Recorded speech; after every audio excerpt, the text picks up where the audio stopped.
A month or so ago, the Congress passed a resolution. It passed here in the Senate, for us, overwhelmingly, 53 to 43. And we passed that resolution under the Congressional Review Act. What did we do? Well, the Consumer Financial Protection Bureau, we call it the CFPB. It's where common sense is illegal. Common sense, I know, is illegal at the CFPB. CFPB comes up with these nuggets every week. If you ever want to understand why the American people hate the federal government, just look at the output of the CFPB. I mean it. Common sense is illegal there. One of their last nuggets, they put out a resolution. The title of it was called Small Business Lending Under the Equal Credit Opportunity Act, Regulation B. And the Senate said no to this resolution. We said no, can't do it, 53 to 43. And the House followed it by saying no to the CFPB, 221 to 202. I'm very proud of the Senate. Thank you, colleagues, and I'm very proud of the House. Unfortunately, President Biden has vetoed it.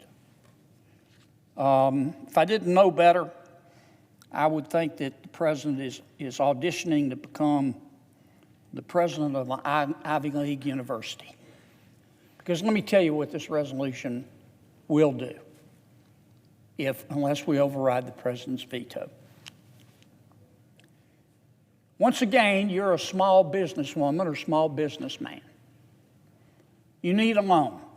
Maybe you need a loan to grow your business. Maybe you need a loan to sustain your business.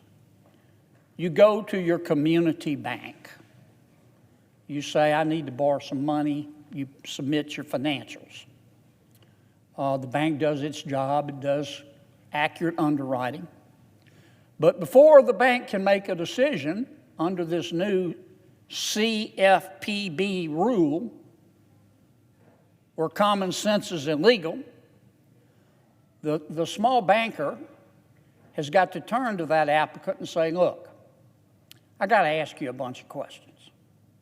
I don't want to, but the CFPB says I have to before I can grant your loan. So please bear with me. Now, the small businesswoman or small businessman is sitting there. Things have been going pretty well.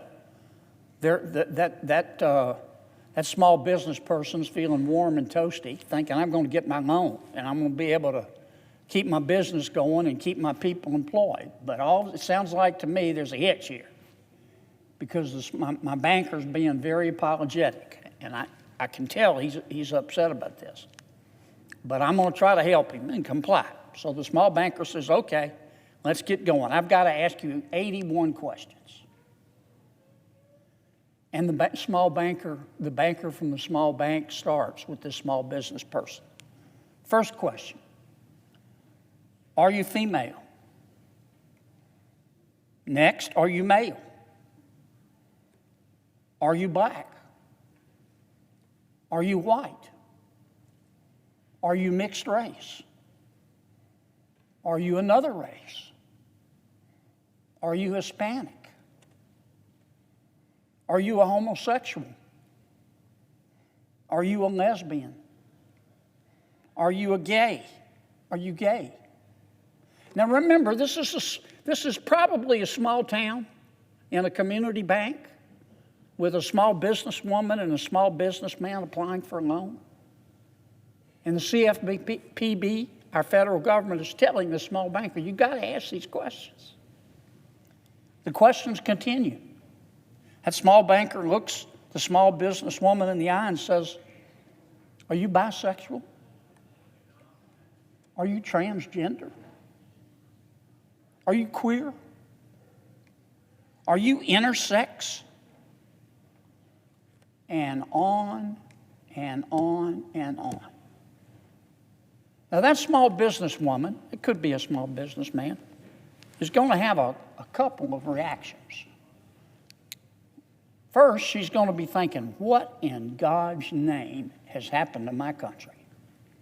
What in God's name has happened to the federal government? And the second emotion she's probably going to feel is anger. What business is it of the CFPB? What business does the CFPB have in knowing what I do in my bedroom? It is none of its business. But the other emotion that small businesswoman's probably going to have is fear, because she needs this loan.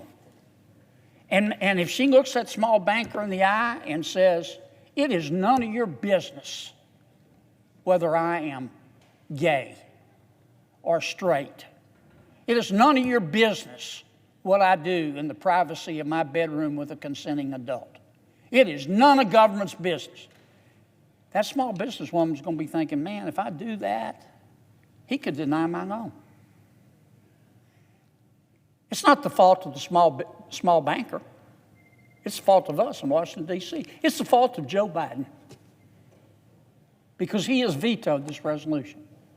He is saying to the world, it's okay for small banks in America to be required